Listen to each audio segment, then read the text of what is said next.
Hello, and thanks so much for tuning in to the Only Jesus podcast, where we will be talking about life behind the scenes in ministry, true stories of God's faithfulness, practical ministry tips, and so much more.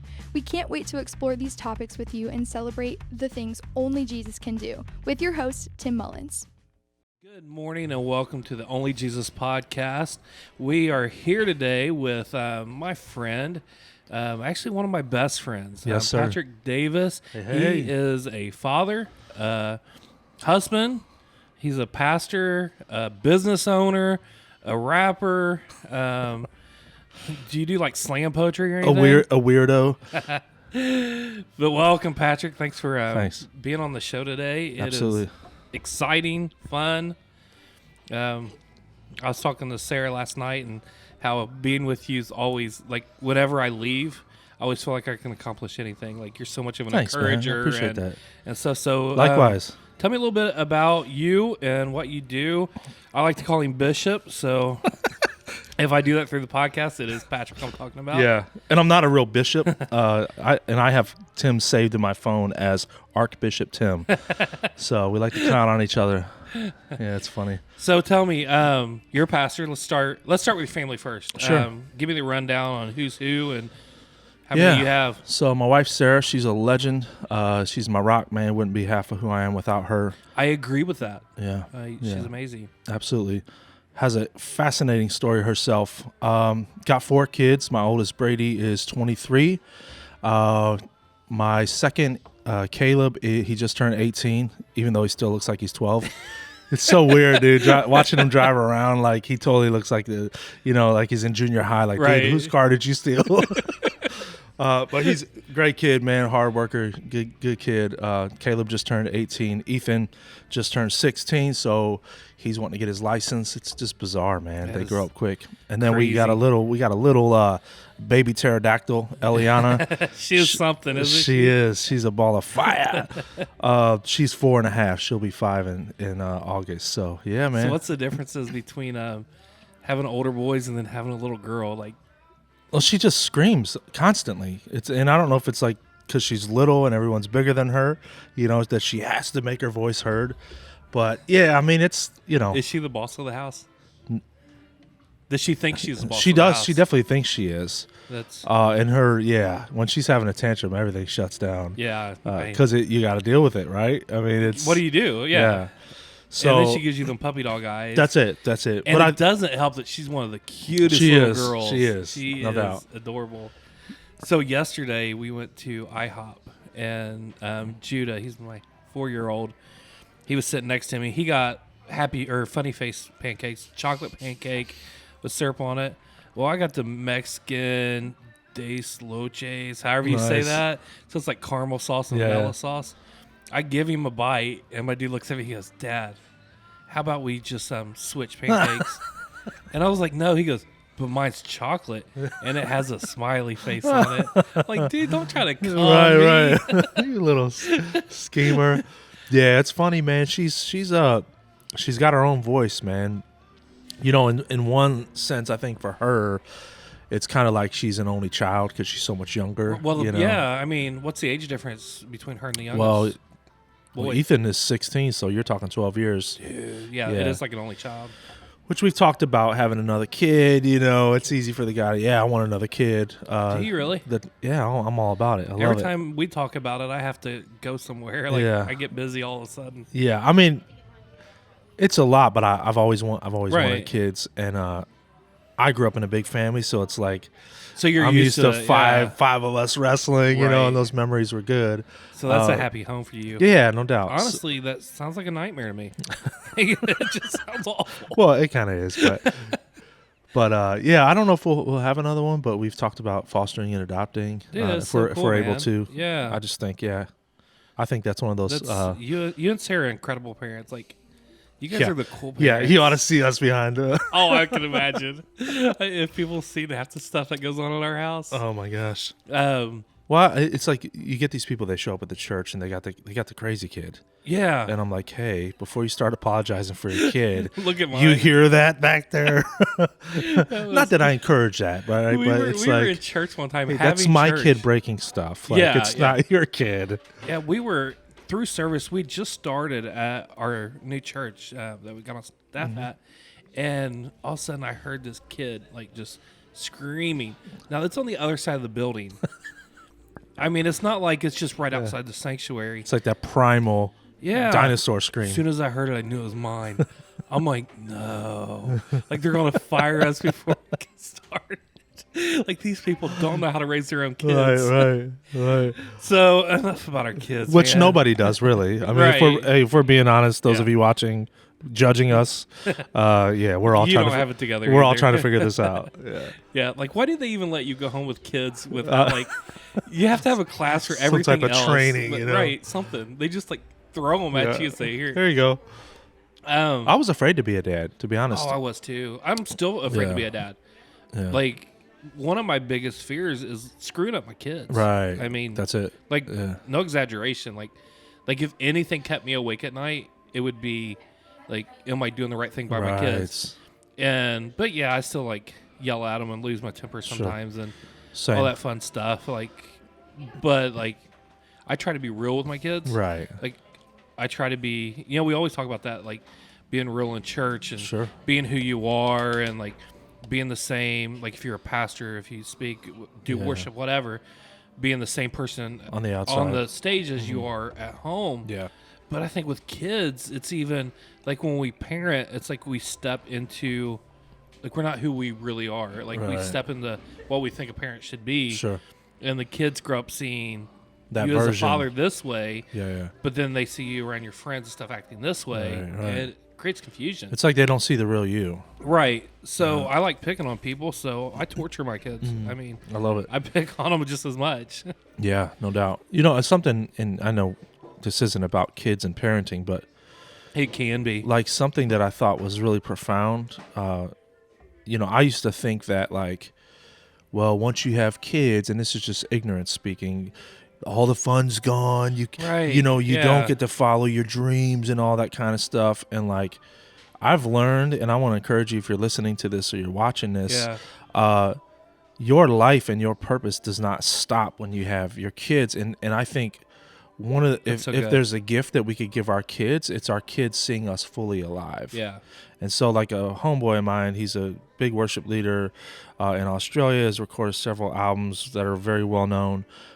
He now lives in, they've moved back to America to plant a church in northern Colorado. America. And, like, they were touring, and, like, you know what they did? They took their kids. Yeah. Like, and their kids saw them. And look, I'm not saying your kid shouldn't come first, right? I mean, Right. there's that element, but There is. but those kids are seeing their parents, like, pursue their dreams, which I think that does something for your kids. Like, and If being a anything, it's mom or pushed dad, me, that's what I mean. Like, to live out my dreams more because I want my kids to see that. I don't want my kids to think there's limitations on their life. Yeah, I mean, I also don't want them, like, if they can't sing, right. I don't want them to think they can be a famous singer. You sound like a dying animal. Like, please stop. Well, even when we were opening this shop, like, we tried to include the kids in the process. Yeah. And I said to Ethan and Caleb and Brady, when we were getting closer to opening, I told them, I said, guys, I want you to know that this shop, it was always in my mind. Yeah. This existed before it ever existed. And I said, the fact that this thing's opening is a miracle. Dude, I And this should be a remember 3 sign to years you. ago, like, you saying, all right, I'm going Yeah. for it. Like, this is not something that, and that might be a good transition. Yeah. You're pastor of a church, Mm-hmm. the French, and which is an incredible church. Thanks, man. Absolutely love the people there and stuff. What's your website if you can? It is www.thefringe, Hamilton, Ohio. Not the French, the Fringe with a The G. Fringe. Well, it's like anytime you talk to Alexa or, Right. I'm trying to say it in my phone. It's like, You want French no, fries It's not with the that? French. The Fringe, man. That's funny. Articulation. And then you and your wife are owners of the Yep. French Coffee House. Yep. And originally I was going to talk about these separate. Like, we'll take a few minutes. Sure. But in all reality, they're one and the same. Just 100%. just like two different aspects of the Yeah. business, the church and the Sure. coffee shop. And I'm actually drinking the coffee. This is the best coffee in Hamilton Delectable. by far. Thanks, man. Absolutely love it. I'm a big coffee person. I Appreciate that. like drinking lots of it. Yeah, death That's before about decaf. as far as my expertise goes. I love it. I love it. But tell me kind of what your vision is, and then we'll. In terms of kinda- the shop or the churches. I mean, they're both about the Yeah, same, right? yeah. I mean, yes, they're two different branches on the same tree. Yeah. And we want to apologize for the background noise you hear real quick. We decided to shoot this one a little different, so Yeah. you might hear a truck revving its engine up behind me and stuff. So Or you might hear a really loud muffler of someone Yeah. that really needs a hug. So if somebody goes by and they roar that pop can muffler they got, yeah, somebody needs a hug. yes, it is. Just All right, playing. Vision of your church fringe. Yeah, so the or the church, coffee house. we planted the church. It will be 3 years, October 3rd or 4th, man. Or not October, August 3rd or 4th. It's crazy, man. Time Yes, flies. it is. It's been a long ride. It has. It has. The vision behind the church was we feel like God is calling us to reach those that are on the fringe of society, right? Yeah. Wherever we find them. And for us, it's not just, we'll get into what we do in terms of the prison stuff, Right. the homeless, the people struggling with addiction. It's way bigger than that for me. The fringe is like anybody who, for whatever reason, would never step foot in a church. Yeah. Right? Right. So what would it don't look matter like? The cause of it. Yeah. It's- Because I've always felt more comfortable outside of the church structure, Yeah. not outside of Jesus. Don't Right. get it twisted, Yeah. right? And But you're not anti-church either. Not at all. Right. Not at all. I know some wonderful people. I'm connected to people. I have mentors that lead churches. Yeah. And so, yeah, I've always struggled with that. And I've always felt like, and this isn't the case everywhere, right? Right. There's some amazing churches out there. But what would it look like to create another one? Because we're not the first one to do it. Yeah. Create another church that removes all the barriers where people, no matter where they're at with the whole God thing, like they could literally walk in from the fringe of society, Right. having no reference point, and they can easily connect without having to jump through a bunch of hoops. Well, with the way you even promote, like the way you advertise, your branding, all of it, it leads to where people who don't even know about God or Yeah. don't believe in God at all, if it's so feel welcome. Sure. They don't feel threatened.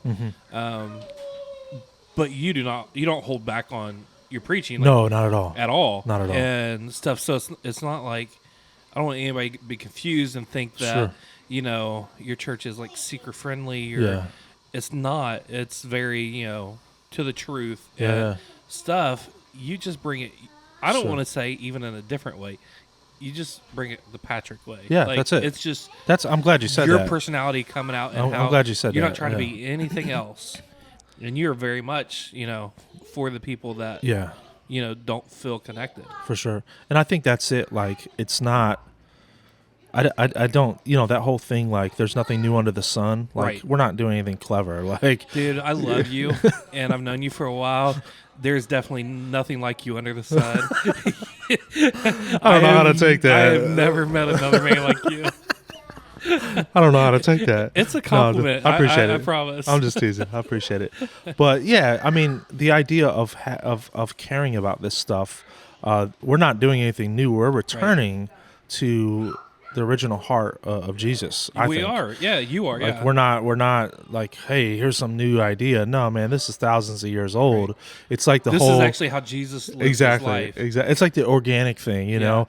Everybody wants to be organic and all natural. Like, that is not a new idea. Like, people used to farm on their land. Like, they used to grow their own food and Well, chase their own animals. It's And like, I find it funny. this like, isn't some great discovery. It's like worship services, and I absolutely love worship. But the trend, the thing that's been coming around for the last little bit, you see some big name churches doing this where, like, I just seen Elevation has a choir. Yeah. And, or where they Everybody's getting Kanye. yeah, or they're sitting in a room and it's just a Yeah, bunch of, like, That's how we grew up doing church. Right, Like, right. We didn't do it because it was cool. We did it because we had no sound system. Yeah. And if We you had wanted to- to hear each other, you had to face each Yeah. other and sing Oh my gosh. and stuff. So it's like, it's not new. It's not like something you came up with. Right, right. It's just, it's how things. It's getting back to the circle simplicity. around. Yeah. Yeah. I love it. So funny. So you have the church, you Yeah, have so the coffee house. Back to the Fringe. Yeah. So for me, the Fringe it's that person who's just gotten out of prison that is Yeah. trying to connect and trying to rebuild their life. But the Fringe is also that person who's wealthy and educated and never been in trouble. And for whatever reason, their politics, their worldview, what they see represented as the church or God Yeah. on the news, culturally, their own personal struggles or struggles with identity, those are also the Fringe as well. Right. And so for me, like, it's not just, I think a lot of people that don't know us and, they just see what we do here, they think, oh, that's just a prison church, you know what I mean? Or the Yeah. attic church. No, man, like, there's literally business, people sitting next to the guy that just got out of prison. And I think, like, well, there's pastors that's been hurt by the church. of course. I mean, all these different people, Yeah. they feel comfortable there. Absolutely. And I love that vision. I love that's what you guys are staying true to. Yeah, You're yeah. not trying to be anything you're not and stuff. And then the coffee house is kind of an extension Yeah, of that. It's a way to Sure. help financially definitely. people, right? Yeah. So I've always hated the what's your demographic question. I spurn that with a passion because Broke. if you look at Jesus, right, Yeah, his demographic was people, it was. everybody. Yeah. True freedom sets the oppressed and the oppressor free, Yeah. right? Look at the disciples. I mean, they could have been more different from each other. I mean, No doubt. So the shop, the idea behind the shop that we're sitting in, it's a year-long prison and reentry program where we employ only people who have been released from prison. So the idea is one of the biggest challenges when people go through incarceration is when they come home, nobody will give them a job, or the jobs that Right. are available are not Which is jobs sad. that are like, right. that are not It's like jobs we want promoting you to- dignity and worth. Yeah. They're like, here's the menial bottom of the barrel occupation. Yeah. You can do that, but Go you can't sweep a do it. parking lot Yeah. somewhere. Yeah. So we do a 10-week faith-based music therapy program inside of two maximum security prisons. That program, like legit, like these Yeah, are like county penitentiaries. jails. These are yeah, like real penitentiaries. Yeah. In fact, the one men's prison that we're in is the most dangerous prison in the state Yes. right now. And then we go into the women's maximum security. The music therapy program, it's a 10-week program. It's designed to get to the root causes of why people end up in incarceration and why they have destructive behaviors. So we're not just looking at the crime, but we're systematically, spiritually, therapeutically working through, man, what's the beginning of this?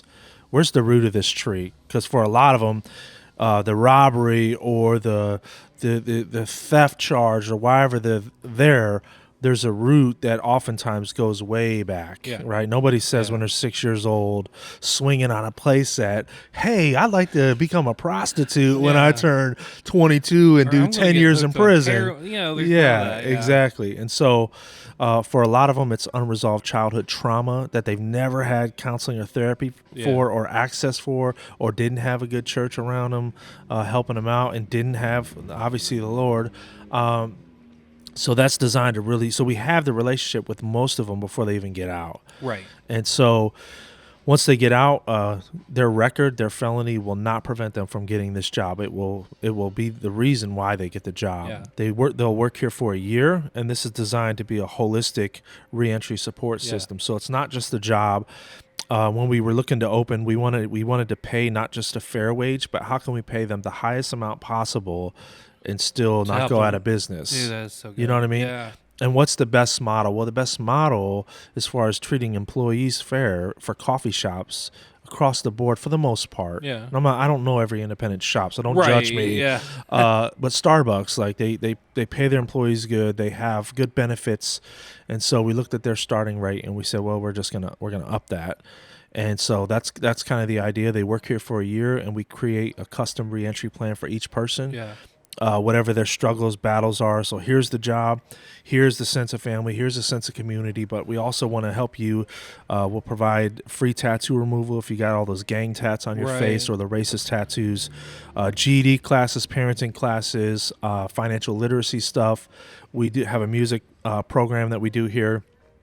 And then also they can we have a recovery meeting, addiction and recovery meeting called the Fringe Recovery that we do here every Wednesday. Yeah.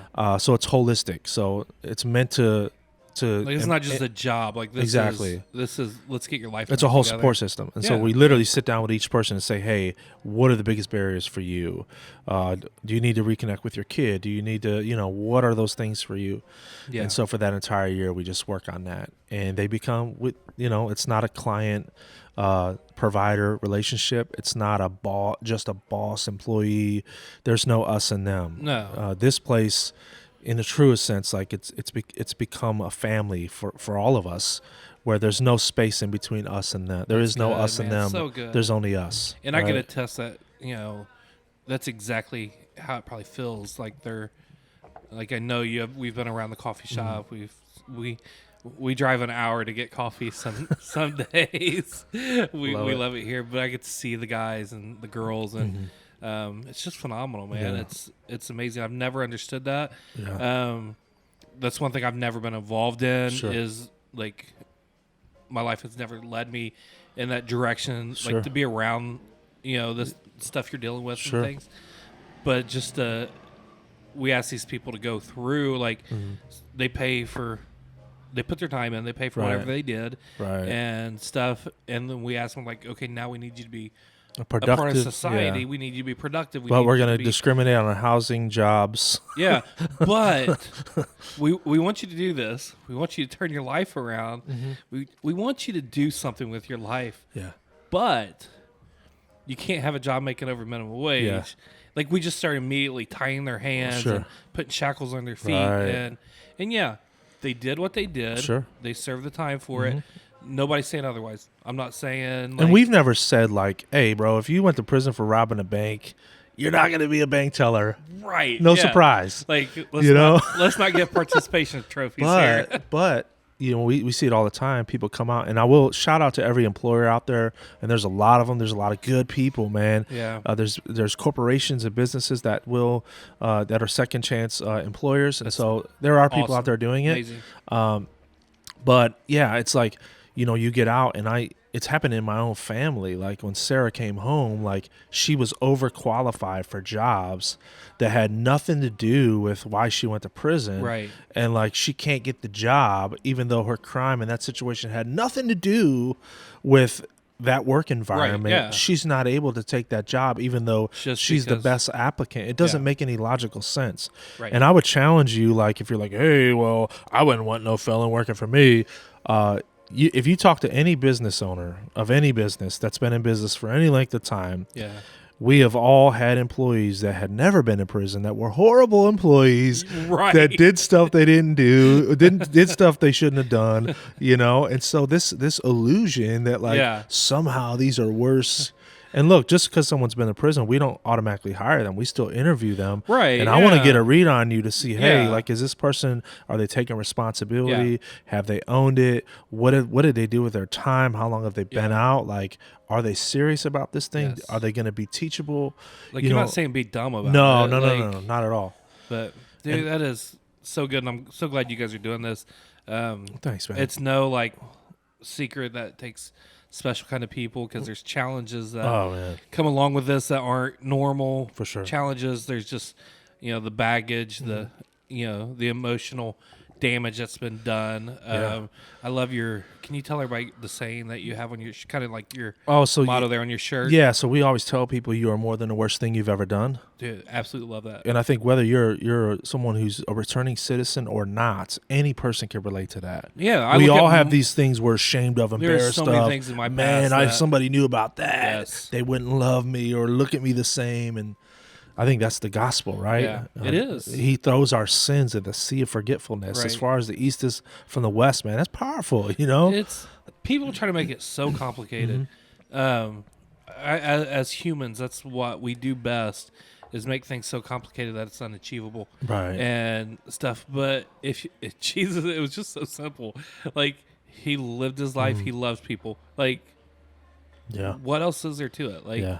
just love on people and be there for them. Simple. Help them. It's Simple. Walk with them. Yeah. So I want to kind of make a little U-turn here. Yeah. But you're a cool dude. Like you're not straight line. You're not the suit and tie kind of guy. Do you even own a suit or tie? I do not. Yeah, I don't either. The only time. Well, let me take it back. I have a suit. Yeah. But it only comes. Right. Doesn't fit me. Yeah. It's funny. So No, I've wore one before.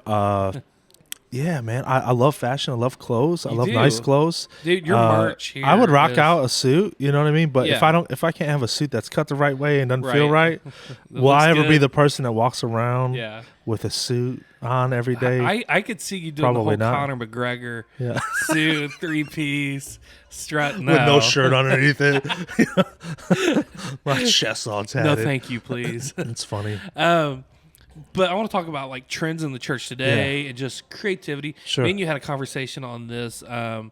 It's been a few weeks ago. I think it was right before Easter about not doing things in the church just to do them, not Yeah. doing trends.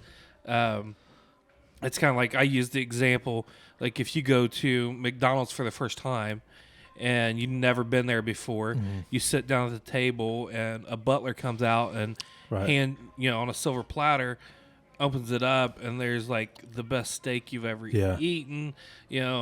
Big baked potato with all the dressings on it, and you just walk out of there fat and happy, and it's so good. Well, then You come back. a week later, you come back and they serve you a Big Mac that's Right. missing one of the patties. It's all sliding sideways. The French fries are cold, and the Coke is flat. Yeah. It's And good- it's no, good McDonald's Coke is never flat. It's a good analogy. It's always the best. Yeah. But it's like immediate letdown Sure. and stuff. So And why is that? Because an expectation has been created Yes. that's unrealistic. Yeah. yeah, and it's like you do it to yourselves. Sure. Now, I'm not saying on big Sunday, we Right. call them big Sundays, like Easter, Christmas, and stuff, Mm-hmm. you don't put your best foot forward. You don't put Yeah. your best guys on the worship team. You don't, make the service the best it can possibly be. Sure. But don't get up and do, like, a skit if Right. that's not what you do. Sure. Now, I'm not talking about, like, Christmas productions. Yeah, and, yeah. like things I like get it. that, but like little elements in a service, like be who you are. Sure. Do what you do, and that's my opinion. Yeah, yeah. That's not. I think what you're saying, like back to my Aussie homies, like one of my mentors, Pastor Mark Ramsey, he always said like, "Hey, man, if you're gonna do it for the Lord, man, do it with excellence." Yes. Right. And so We should do that every Sunday. Yeah, yeah, Not and just on not like Easter. this unrealistic pressure to create this, VMA award style event, but like whatever you're doing, like if whether in work or in deed, Right. do with a whole heart as unto the I know little King James language, unto the Lord, right? And so I think there's an element of like who are we doing this for? I Right. think that's when it gets twisted. Yeah. Is it for the audience of one or is it for the audience of the many, Right. right? And I think if the focus remains for the audience of one, it automatically brings the many, I Yeah. think. No, yeah, I agree. But yeah, not that you don't think about, hey man, like we understand that on these days of the year, there's going to be more people than normally show up because Right. the grandmother asked to, the They made their grandson grandkids that she come, knows yeah. is selling drugs. Yeah. Hey, I'm going to guilt you into coming. So yeah, be Like, smart about it. everybody's Like, coming be to church clever. today. Yeah, yeah. Right. Make an impact. Use that. Make sure your welcome team is like on point that morning and stuff. But really, what I want to talk about is kind of the boundary. Yeah. Like, so let me think about how to word this in a way. So we'll just talk about pastors because Sure. they're easy targets. Yeah. Um, And we could got- do that because we are those, right? right. So one So, finger's like- pointed out, four's pointed Yeah, back. exactly. But like, what if you're watching this on video right now, You see what we're wearing. If you're listening, I got a yellow hoodie on, Yeah. and you got a black shirt, with your company logo saying on it and stuff. We both got flat bill hats Yeah. on and stuff. And this would be our Sunday. Yeah. Like, this is who we are. Now, we Yeah. might dress a little nicer. Sure, depending on what it's we're kinda- doing. Yeah. And that's because that's who we are. But you see pastors that, and I'm just picking on the clothes. Yeah. Yeah. But it's just an analogy. It's not like, I'm not saying this is the problem. Of course. But like, you have some that still think they got to dress old fashioned, Right. and and if that works for them, great. Sure. You have some pastors that are watching. They watch Stephen Furtick on Sunday, and they'll show up the following Sunday with the same outfit on, Right, and right. trying to be something they're not, and stuff. But across the board, all trends in how you do worship, how you do service, your graphics and your logo, Yeah. and stuff. How do you find that balance Sure. between like going too far, Right, Like of where course. you're the uncool dad that's like I'm not trying wearing to learn all yeah, the new dances. Yeah. Or, I'm not wearing backless chaps. right, dude. Had to go there. You set it up, man. That is awesome. But just what are your thoughts on that? Like, I think this is a really good question and a really good conversation a lot more people should have. So Yeah. shout out to you on the content and the direction. thank you. I will slip the 20 under the table. For me, we've always tried to be the same people on Sunday as we are the rest of the week. Right. And so for me, like, just be yourself, man. Like, Yeah. if you don't dress like that on Sunday, or I'm sorry, on Monday or Thursday, then why do that strange thing where somehow, because the Bible doesn't teach that. We're not at all. The Bible yeah. teaches that all of life is sacred. Yeah. Right? There is no separation between spiritual and regular life. Right. Not in the life of Jesus. Yeah. There Dude, is. I've never heard it compared that way. Yeah. That's good. Because if you're doing that, you're living in duality. Yeah. Right? And we're not called to live in duality. We're called to live, all of life is sacred. And so for me, the reason why I don't ever wear like suit jackets, number one, I don't really care for the look. Right. But it's really not about that. No. I have a very high body temperature. Like you ask my wife, like I drive her nuts. Like the just the thought I'm of the like, same way. dude, the thought of wearing a turtleneck, that makes me feel Please. violent. It I makes me would feel love to see you in a violent. turtleneck. You will never see me in a turtleneck, and it's not because I don't think that dude looks okay in a turtleneck. It's like no. Okay, for when the I think record, of a turtleneck, I I've think never seen anybody that looks good in a turtleneck, not a man. a cow neck, whatever, right?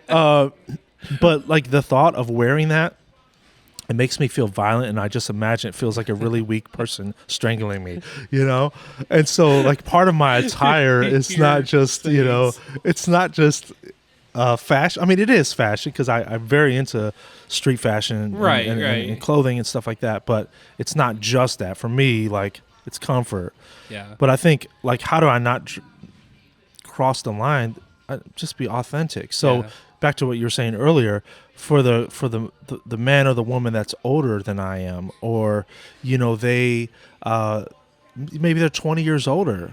Like, I don't have any expectation for them Right. to change either. Yeah. Do you get what I'm saying? Yeah. Well, yeah. So there's some people that love suit. They love suits. Yeah. Like they literally wear suits all the time. and that's their thing. And like that person equally shouldn't feel weird Right. walking into, even if they came to our church. Like, don't feel like Right. you gotta Yeah. wear a T-shirt and So tore up jeans. How important do you think it is for a pastor, a church Yeah. staff, a worship leader, and stuff to keep up with? Yeah, let me say this though, because Okay. this is a good point and a good analogy. One of my mentors, his name's Pastor Louis Cayetan. Shout Name out drop. Louis. Shout out Louis if you're listening. He is now. Love that dude. He is one of the coolest dressing pastors. Yeah. We're not. This is not a fashion. Yeah. podcast by no means. No. He's a good example, and I'll tell He you why. is, Him and yes. his wife. He's not the guy that tries to dress like he's 16 when he's not. No, not at But all. he does stay current Yeah. with fashion within reason. Yeah. Right? You're never going to see Pastor Louis up there, you know what I mean, with some outlandish, silly stuff. Yeah. But his clothing is current. And I think that's important for a lot of reasons. And that always inspired me about him because, and not only just in his clothing, but the way in which he talks to people, he can connect with youth. Like he doesn't go around saying, "Oh, that's lit," you know what I mean? But he knows how to. He's grown with the times, and I think like even people my age, you see people sharing pictures of their glory days in high school. Or when they were athletes. Glory days in high school? Well, I don't know any because I was in prison, but I don't know what my glory days were. I think they're now. Little side nugget: you're always in your prime. Hey, if anybody's ever told you otherwise, it's a lie. As long as you're breathing, you're in your prime. Yes. But like some people get stuck in fashion, right? Right. They went to school in the 90s or 2000s or 2010, and they're still stuck in that same. They're stuck. Right. Do you get what I'm saying? They hang around with the same, Yeah. in the same environment. They wear the same. can't. There's no growth. Right. Do you get what I'm saying? Yeah. And so I think, if you like suits, like continue to wear the suits, Right. but understand that it's 2021.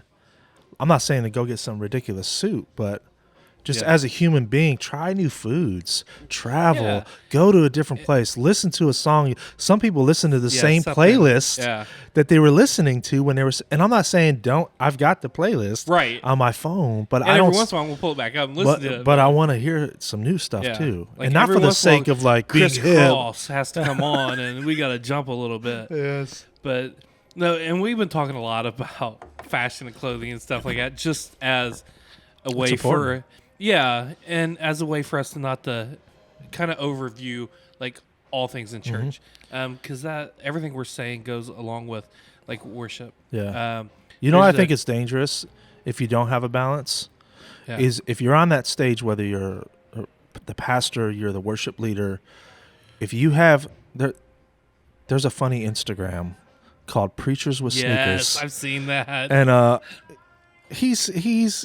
he can be. I've never made it. Me neither. But I don't know what his intention is. But essentially, what this is, if you haven't looked it up, if you're bored one day, it's pretty funny.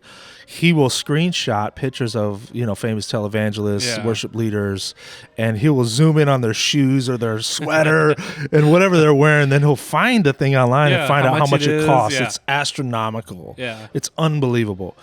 But the reality of it is, most of the stuff was probably given to the right. I mean, and look, as a gift. Or I am like not that. somebody that I buy into the poverty mentality. I grew up in poverty. I don't want any part of that. Right. Been there, done that. But it's not cool. I think if you take it extremely out of balance, what you do is you create an unrealistic expectation for the people in the congregation. Yes. You create this image that somebody who can't afford that or can't dress like that or can't their weight is, can we just be real? Yeah. They don't weigh the right amount to be on that worship team. Do you get what I'm saying? Dude, I've and seen so it. But that person is gifted and they're anointed and they should be on that team. But because if you're not careful and things are out of balance to the extreme with fashion, with the look, the vibe, you just got your beach waves and extensions put in, you know what I mean, or whatever. Your beard is perfectly the 90s. You've got that you've got that modern preacher haircut. We all know what I'm talking about.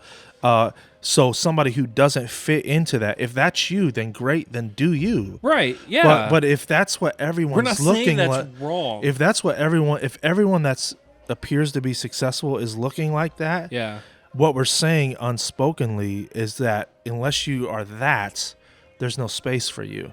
I've always said I want to see more strange looking people on worship teams. So that's and I say this as a strange looking person, right? And I don't mean that to be condescending, no, but I know like what you're saying. If you go take music and culture and art back to the 60s and 70s, which is way before my time, right? Like Not way. Some of the I was 79. I was born in 79, but some of the greatest musicians that are classics, man, icons that we still listen to today. They were some strange individuals. They did not fit Hendrix. a certain mold. They didn't look a certain way, and man, like can you imagine the world without their voice? And I've always felt Yes. conviction about that. Like, look, I'm not going to pressure anybody to be any of that on either extreme, because I don't want to miss out on who that person Yeah. could be. Because I do think we're missing out on a lot of amazing preachers, Yeah. worship leaders, I agree. because Because they don't fit the mold. there's this typecast. Yeah. Well, they don't fit a person's mold. Yeah. Yeah. Like, it's not God's mold. It's not, like, I don't know where we get that a preacher should. I've heard preachers preach that they're not even really good as far as speakers, Sure. but they're incredible. Like, I mean, they drop words of wisdom, Yeah. like, Yeah. that'll rattle you to the Oh, bone exactly. Yeah. and stuff.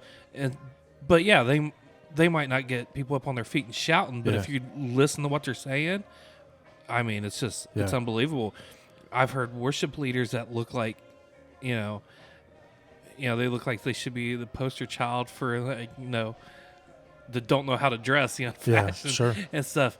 But man, when they sing, Oh, they open it up. Yeah. I mean, they're awkward on stage. Sure. How they move Yeah. is even Yeah. just a little weird and stuff. But man, when Yeah. that gift comes out, Absolutely. it's life changing Absolutely. and stuff. And like I said, we've been talking about clothes and things like that. But like worship, I've been to churches where it's like rock and roll, like Sure. it's hard hit Yeah. and bass kicking. And then I grew up in a church where it's the old hymns. It's singing Amazing Grace or Yeah. I'll Fly Away and stuff. And the thing is, neither one of those are wrong. No, not at all. But if you tried to put the rock and roll into the church that likes the hymns, or vice versa, Yeah, there'll that be is pushback. wrong. Yeah. That's Yeah. they're trying to be something they're not Sure. as a church. Of course. And stuff. My rule for music, my philosophy for what music should sound like in any particular church, it should sound like the community that you live in. Yes. Right? Yes. General- No, I agree. Generationally. So Yeah. that includes all, again, shout out to Louis. I got a funny story about him before. They've we always died. had a multi-generational, multicultural church, and a part of the reason why they're able to do that, some of that is where you're located, right? If Yeah. you got a church in the middle of the country, don't feel bad that there's not 100 black people that are there, because Right. they may not live out there. You know what I mean? But Yeah. like if you are within earshot of different cultures and generations and ages and genres of music, like. And I'm not saying you gotta have you're never gonna please everybody, Right. But I think the music, it should reflect the culture and the people in the community, Yes, without a doubt. not I've just the been- grumpy old person or the grumpy young person Yeah. that is stuck on it's got to be this, because it works both ways. Right. I've been in staff meetings at churches and stuff where the pastor, whoever, has said, like, we need to really focus on getting this demographic in here, or getting this in here, getting Sure. that in here. And the whole time you're thinking, like, well, how are we going to do that? Like, that's not Yeah, in our community. Like, yeah. we'd have Yeah. to go You're forcing half yourself hour away, Yeah, 45 yeah, minutes yeah. away to, Exactly. like, should your church be welcoming to everyone? Sure. Without a doubt. Mm-hmm. Like, we live in this culture right now that is the inclusion culture. Like, Sure. everybody should be a part, no matter what Yeah, you yeah. think and Sure. stuff like that. Like, it's perverted now. Yeah, It's yeah. been distorted. Sure. Mm-hmm. How it's being used. But like, that's the church. Yeah, yeah. I sure. mean, the church should be like, you come here, you are welcome, you Right. are loved. Sure. And you know what? We'll let God take care of Yeah, yeah. the personal business. I had a No guy doubt. tell me once that, we were talking about a subject. I was young, and I said, hey, what do you think about, this? Yeah. And he goes, I don't. He goes, that's God's business. He's like, if you need to fix that in your life, that's between you and God. He's like, that's not for me to mess with. Sure. And stuff, and that stuck with me. Yeah, Not that we shouldn't No, it makes preach sense, biblical yeah. truths Of course. and stuff like that, but it's not my job to change you. Right. And we kind of getting a little off subject here, but not that we had a subject. I to start with. do think music is a big part, and I think that's a good point, because I think wherever your community is, Yeah. your church is, look at the culture of your city, Right. because at the end of the day, if the goal is to reach people for Jesus, like do the Mars Hill thing. What did he do? He went and he studied that city, Yeah. read their poets and philosophers, and used their culture to communicate the gospel to them. Yeah. And so Yeah, so we're, our church is in Hamilton, in the middle of Hamilton. Right. We've got African American community. We have a Hispanic, a Mexican Right. community. We have middle class. If you don't have a diverse church in Hamilton, then you're probably something wrong. Yeah, Something's wrong. Definitely. And I think when we think of diversity, we always go to race. I would like to see more diversity in churches in general, socioeconomically. Yeah. Right? Because either you have the big fancy building and upper middle class Right. church, or you have the hood church. Yeah. I think there's something that we miss out on not connecting with each other on that level. We have suburban churches that will connect with us, that want to volunteer at the shop. And I always tell them, I said, we appreciate you coming and thank you for that. And there's, you're helping us out. But there's also stuff for you to be gained from these people. Oh, without a doubt. It works both ways. Yeah. Right? Yeah. This person has never had a yard that doesn't have broken glass in it. So for them hearing about you and your Right. family, they're being opened up to a new Yeah. world. You've never felt what it's like to feel. You don't know how you're going to feed your kid. Yeah. You've Right? never. So there's you've never been scared of your power getting shut off. there's or- a kinship and a mutual Yeah. thing happening.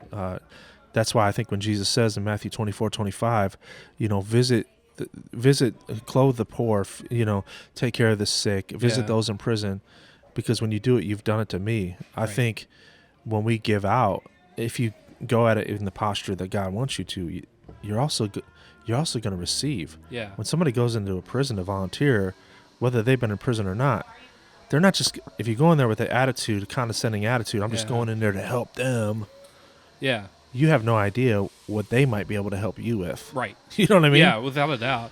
So we're getting close to the end of our time here. Yeah. I want to just real quick. I always try to do this at the end of the podcast. I'm just thinking of somebody watching this that is, a pastor, worship leader, they're in a leadership role in some way Sure. at church. They might run the nursery ministry and stuff, but they're still in some sort of leadership, and they're struggling right now. They feel like they're creative, but they're not doing anything with it, or they don't feel like they're good enough. They don't, and you're by far the best person to give this little nugget. Thanks, I mean, like I said, I told my wife, like, I love being around you because, like, I even preached on. I used this in a message not that long ago. I name dropped you, but I just said, I was talking about friendships. Yeah. How there's different kind of friendships. Yeah. And I was like, one of my best friends is Patrick. I was like, sometimes when I'm not motivated, I'm not inspired, I'm not like, I just don't feel like I'm good enough, Sure. or I don't feel like I'm doing the right things anymore. Like, as far as like, I'm trying to do something that, there's somebody out there better that can do it. Sure. And stuff like that. I was like, all I need is 5 minutes with Yeah. Patrick. Thanks, and I feel like, oh no, I can Yeah, do that. I feel the same way Like, about you, there's man. like nobody better than me to do that. Like, For sure. you're just very encouraging Thanks, and man. uplifting, and you always see that little hidden gem in people. Sure. I definitely think it was a godsend that I met you when I did, Sure. and stuff like that. I mean, we did some fun stuff together early on that Yeah, no like doubt. I would have never attempted before that. Like, there's just no way Yeah. and stuff. But just you opening up my heart to Thanks, some of man. those things. But so people that are out there that are watching that, they just don't feel like they're doing enough. They don't feel like they're Sure. good enough. And like, can you just Yeah. drop That- something on them real That's quick? good. I mean, there's many different ways you can respond to that. I would say, first of all, none of us will ever be good enough, right? Right. And comparison is the thief of joy and the thief of creativity. Yeah. And so if you spend your life, and I've dealt with this my whole life, and from what I've met, some of the most creative people I've met are people that feel the same way. Yeah. So I would say, number one, you're not alone. There's other people that feel like that. And don't spend your life comparing yourself to other people. The world doesn't need Comparison culture. They don't need another carbon copy of that dude or that woman. Like, the world, Nor do we want it. yeah, the world needs you. and there's a space that only you can fill that nobody else can Yeah, fill. I agree. And I think for me, the thing that keeps me going is surrounding myself with people that hold me up, because there's plenty of times that I feel that way. Yeah. 100%. Yeah. And I think you find what it is that makes you feel the most alive, and you find out how to use that for the good of the world and for God, Yeah. and lean into that. So maybe some of your discontent for some people, you're just not doing what you should be doing right now. Right. And there's no joy, there's no life. And let me be honest, I'm fully in the river that I'm supposed to be in right now, but there's still times, even when you're doing exactly what you are most passionate about, that you're going to feel that way. Yeah. So you want to lose creativity or passion, start comparing yourself. Yeah. You want to lose inspiration, just do something for the sake of doing it, and not something that makes you feel alive. Right. Because I think when we talk about calling and gifting and what's my purpose, it's not a geographical location, it's a state of being, right? Yeah. And so whether I'm in Ohio or Colorado or the UK or Australia or down in the projects in Hamilton, like for me, my calling is me doing something that makes me feel alive, that is for God and for the good of the world, right? Without a doubt. And I think you just find that, but you're human, man. Like, you're never going to be on level 10 the whole time. But like, I heard this said, like, nobody can ever do you better than you. 100%. Like, and I try to, whenever I speak in front of people or I'm talking to anybody, I always try to point out that, whenever we doubt ourselves or like our worthiness or us being good enough, like we're immediately doubting God. For sure. Because God created us, God made us, God, put us where we're at. So, like, to doubt who you are and your ability is to doubt, God's judgment. For sure. And, dude, don't mess up. Yeah, I that's mean, good. He is who he is. Hey, and the thing, too, one last thing, and I won't drag it out. Yeah. Like, it talks about in the Bible that there's many members and there's one body, right?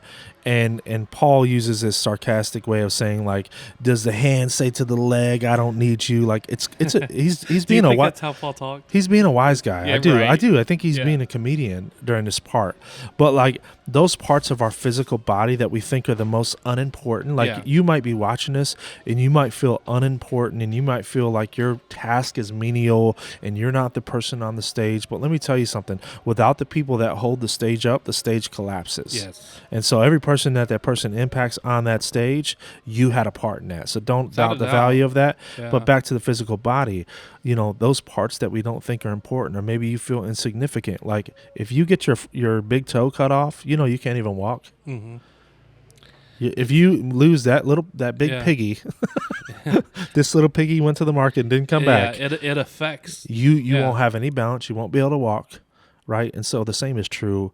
And I think that's where us as leaders, that needs to be taught more. Like, hey, that person behind the scenes plays as important enough as much of an important role as the dude talking or the singer. Because and that's the other thing. That's why a lot of people don't engage in ministry. Period.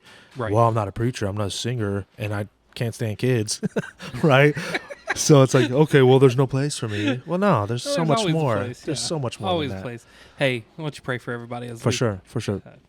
God, we thank you for everybody watching this podcast. I pray that you would speak your identity, your hope, your healing, your peace to them. We speak the shalom of God over them right now in the name of Jesus. God, I thank you for the gift of existence for every person watching this. I thank you that they are here. I'm so thankful that they're alive and they fill a space that only they can fill. I thank you, Lord, that all of creation is groaning and waiting for people to find out who they are. All of creation is groaning in eager expectation for the sons and daughters of God to be revealed. And so I pray that you would pull out that identity, you'd show them who they are, and show them that when they discover who they are, they're going to change the fabric of creation all around them.